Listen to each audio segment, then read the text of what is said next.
The other day I was watching a video by H Bomber Guy, and he was talking about global warming denialists, and I'm not going to do a video response to this video because I have no desire to. But the thing is, it got me thinking about the topic of global warming, right? So I was thinking about global warming, and I think we all know what global warming is, right? We all passed the 5th grade, right? Did we all pass the 5th grade? I will assume that we did. So we all know what global warming is. And I'm not like a global warming denialist. I'm not here to say global warming isn't a thing or say global warming don't real. But I was thinking about it for a second, and something kind of bothered me on the topic of global warming, and that is, as much as I hear about it a lot, I was wondering, like, what are, like, the solutions to the issue, right? So, for those of you all who don't know what global warming is, basically, the idea is man-made climate change is a real thing that is totally real.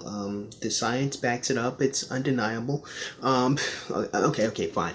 All right, so basically, the basic idea, and again, I'm just explaining this in case for the one person that doesn't know what global warming is. It's the basic idea that carbon emissions that are erected into our atmosphere is basically breaking down the ozone layer being the O3. I actually forgot what chemical creates the ozone layer. I should probably should research that before I make this video. So basically the ozone layer is being broken down, and because the ozone layer is being broken down, there's a lot more radiation from the sun beaming down on our planet, thus making the environment hotter.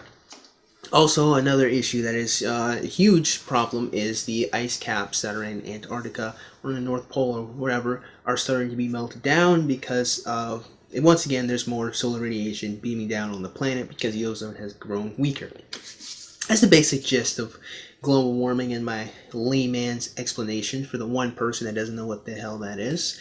But as I was thinking about this topic of global warming, I noticed that I don't really see very many videos talking about solutions to global warming because it seems to be a pretty cut and dry problem, right? The ozone layer is being broken down. So I was looking up some solutions for global warming, and the shit I found just befuddled me.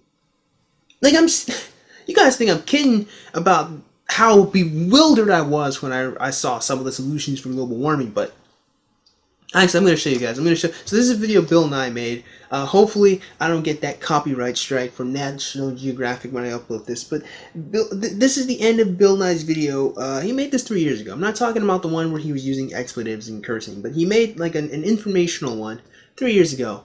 And for his solutions for global warming, man, this is what he presents to us at the end of the video. Change in our Earth's overall temperature with massive and permanent ramifications. Although its consequences can be planet-threatening, scientists still believe there are things we can do on a personal level to help. Recycle and reuse things.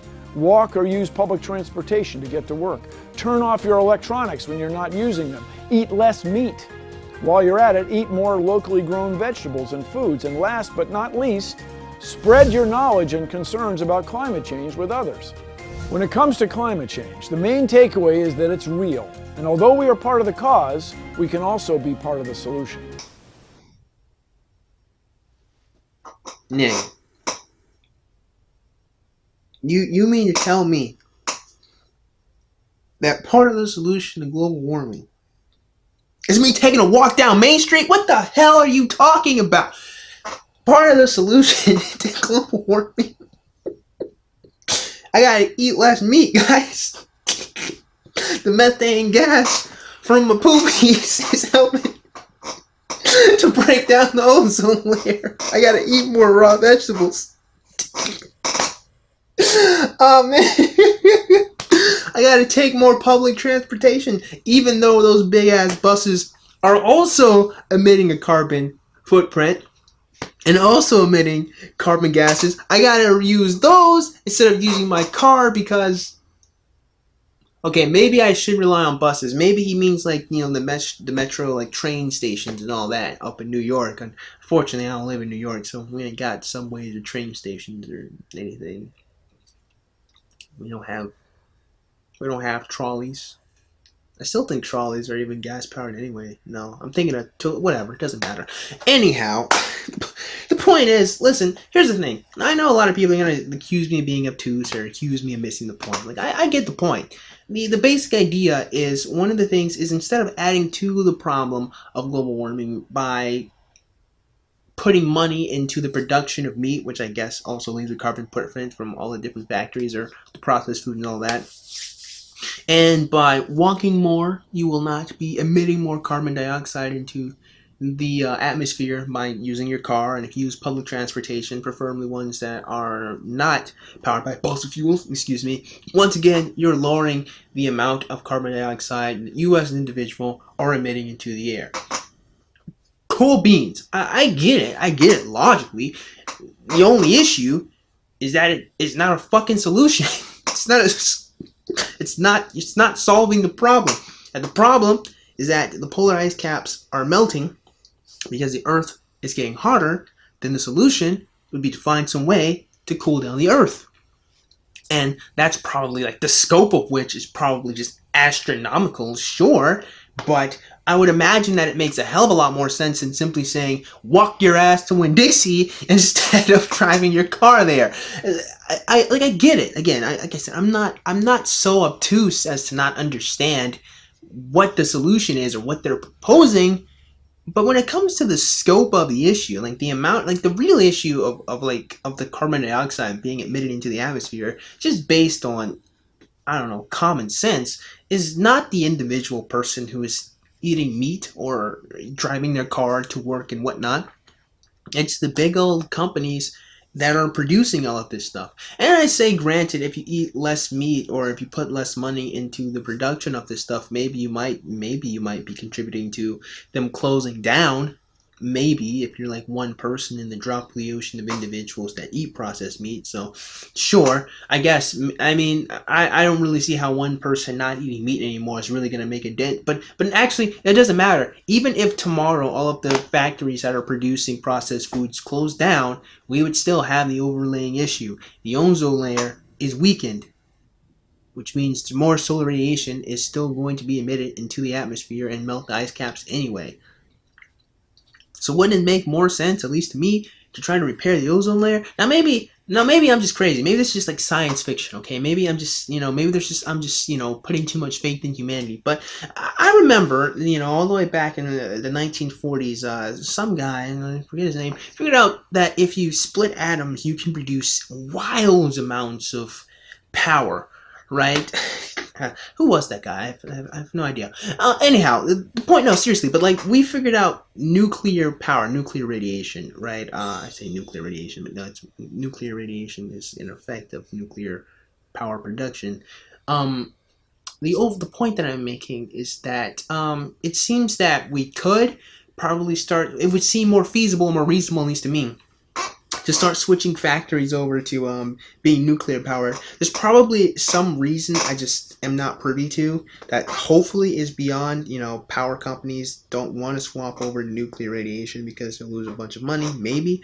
I don't know. Maybe it is just greed. I would hope that it's more complicated than that.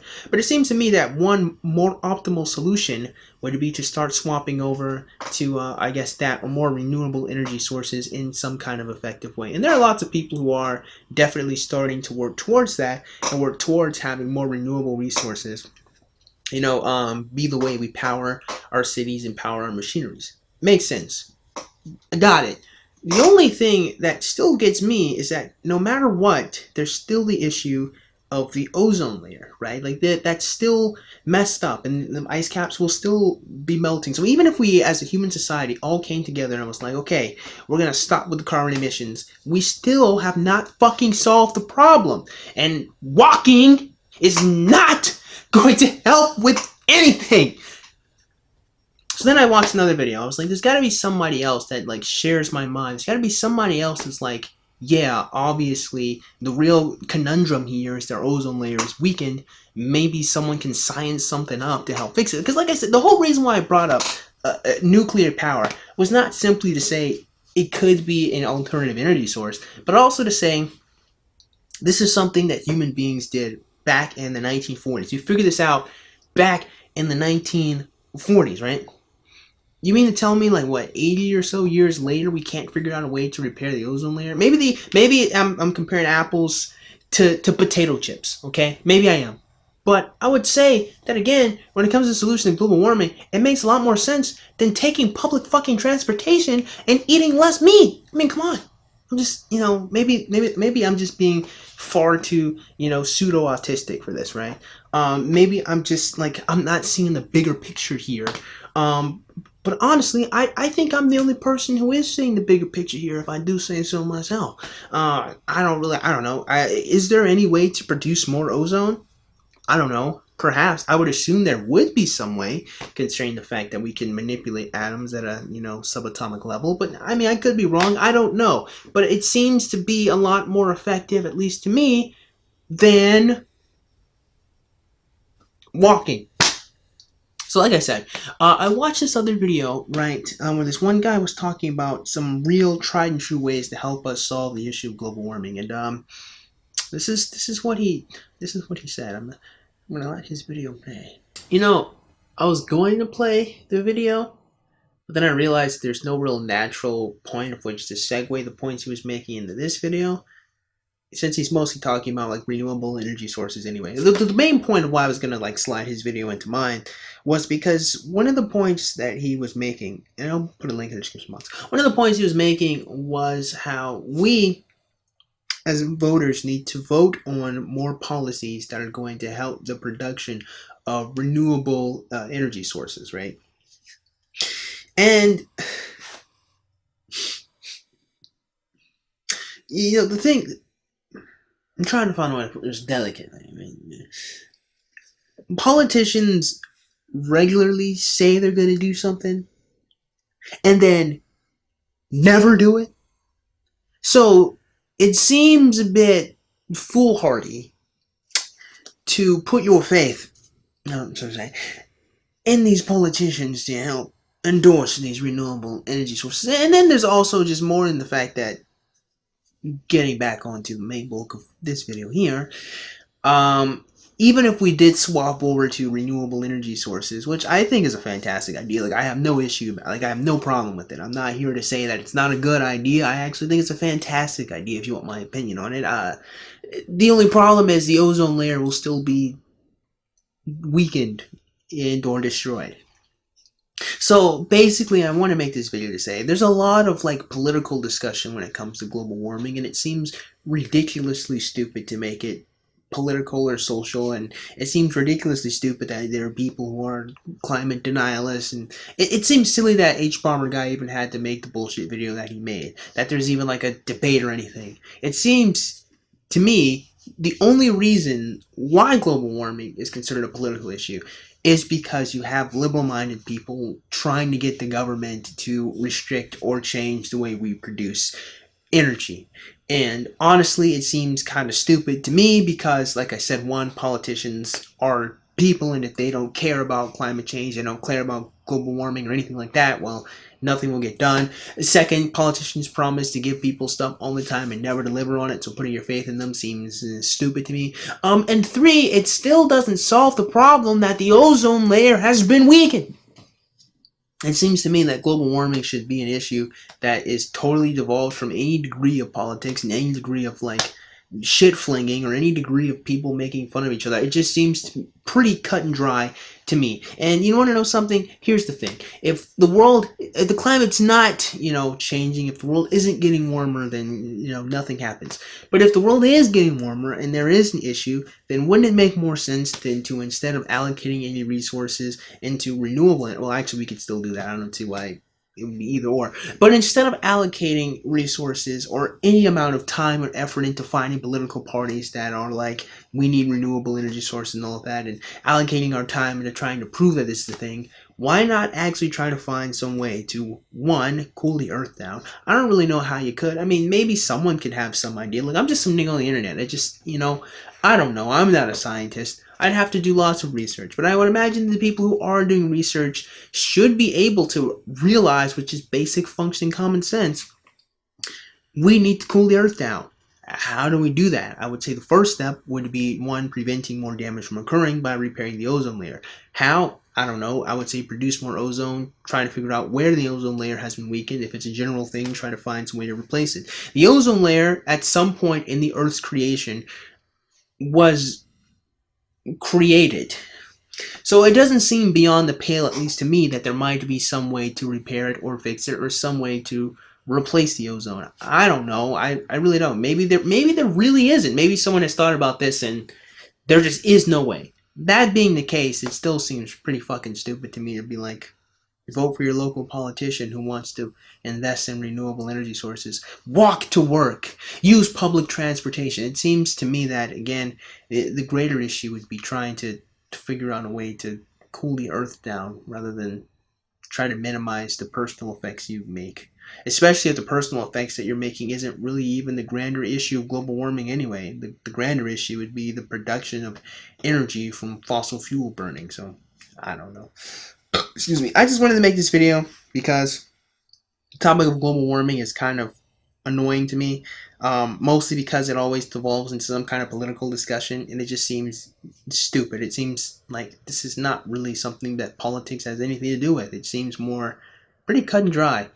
Cool the earth down and repair the ozone layer. If we can't do any of that, voting for your local politician is not going to help us do anything because the earth is still just going to get warmer. You dumbasses. With that being said, I still hope you guys enjoyed today's video, and if you did, man, go ahead and click the like button. Yeah, shoot, go and click that. Comment in the comment box below. As always, you guys have yourselves a great day. We'll see you cool cats soon. Adios.